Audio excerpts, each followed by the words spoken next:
Kenapa enggak?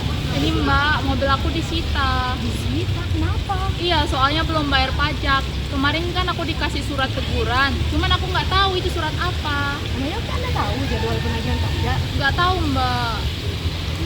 Itu pentingnya kita mengetahui jadwal penagihan pajak untuk menghindari penagihan secara aktif, Mbak. Sobat pajak juga pasti belum mengetahui kan jadwal penagihan pajak, padahal itu penting sekali sebagai penagih pajak. Untuk itu, saya, Airi Rizwanda, dengan NIM D1A02310096 akan mengajak sobat pajak untuk sama-sama belajar mengenai jadwal penagihan pajak. Let's go! Sobat pajak, perlu diketahui sebelumnya bahwasanya penagihan pajak adalah serangkaian tindakan supaya penanggung pajak melunasi kewajiban pajaknya. Perlu diketahui juga bahwa penagihan pajak dibagi menjadi dua, yaitu penagihan pasif dan penagihan aktif. Adapun alur jadwal dari penagihan pajak adalah sebagai berikut. Jatuh tempo pembayaran pajak. Jatuh tempo pembayaran pajak berarti batas waktu terakhir pembayaran pajak ketika Direktorat Jenderal Pajak telah mengeluarkan dasar penagihan seperti STP, SK PKB, SK PKBT, SK Pembetulan, SK Keberatan, putusan banding maupun putusan PK, maka wajib pajak segera untuk melunasi kewajibannya. Selanjutnya, penerbitan surat teguran. Setelah 7 hari sejak jatuh tempo pembayaran dan penanggung pajak belum melunasi kewajibannya, Direktorat Jenderal Pajak akan mengeluarkan surat teguran. Surat ini dikeluarkan dikarenakan penanggung pajak dianggap tidak menanggapi surat dasar penagihan yang telah dikeluarkan sebelumnya seperti STP ataupun SKP. Selanjutnya, penerbitan surat paksa. Surat paksa diterbitkan sebagai upaya lanjutan apabila penanggung pajak belum juga melunasi kewajiban pajaknya setelah 21 hari dari diterbitkannya surat teguran. Surat paksa berlaku 2 kali 24 jam atau 2 hari kerja sebagai kesempatan penanggung pajak untuk melunasi sebelum dilakukannya penyitaan.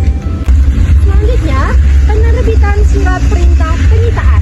Apabila dalam jangka waktu 2 kali 24 jam atau 2 hari kerja dari diterbitkannya surat paksa, penanggung pajak belum juga mampu untuk melunasi kewajiban pajaknya, maka Direktorat Jenderal Pajak akan menerbitkan surat perintah penyitaan kepada Jurusita Pajak Negara untuk melakukan penyitaan terhadap aset penanggung pajak yang belum melunasi kewajiban tanggungan pajaknya.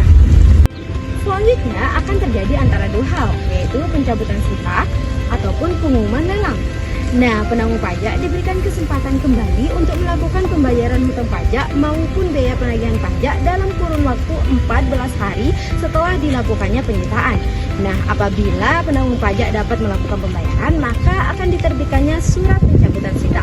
Tetapi apabila penanggung pajak tidak dapat melakukan pembayaran, maka panitia lelang akan mengumumkan pelelangan. Dan terakhir adalah pelaksanaan lelang.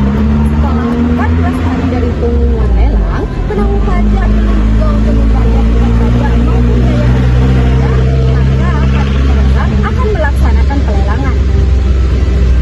Sobat pajak, perlu diketahui bahwa apabila Direktorat Jenderal Pajak tidak melaksanakan penagihan lebih lanjut sejak jatuh tempo dari diterbitkannya dasar penagihan, maka Direktorat Jenderal Pajak memiliki waktu 5 tahun sejak diterbitkannya dasar penagihan untuk melaksanakan kembali penagihan pajak. Sobat pajak, di sini saya akan memberikan contoh dari surat-surat yang telah saya jelaskan sebelumnya, yaitu surat teguran, surat paksa, surat perintah penyitaan, surat pencabutan sita, dan surat pengumuman lelang. Sobat pajak, itulah alur dari jadwal penagihan pajak yang bisa saya sampaikan. Sekian dan terima kasih. See you sobat pajak.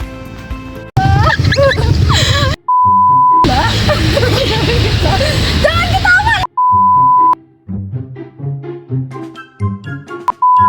Sebelumnya bahwa maaf Ais, Aku disita. Dia mau bilang kalau muda penanggung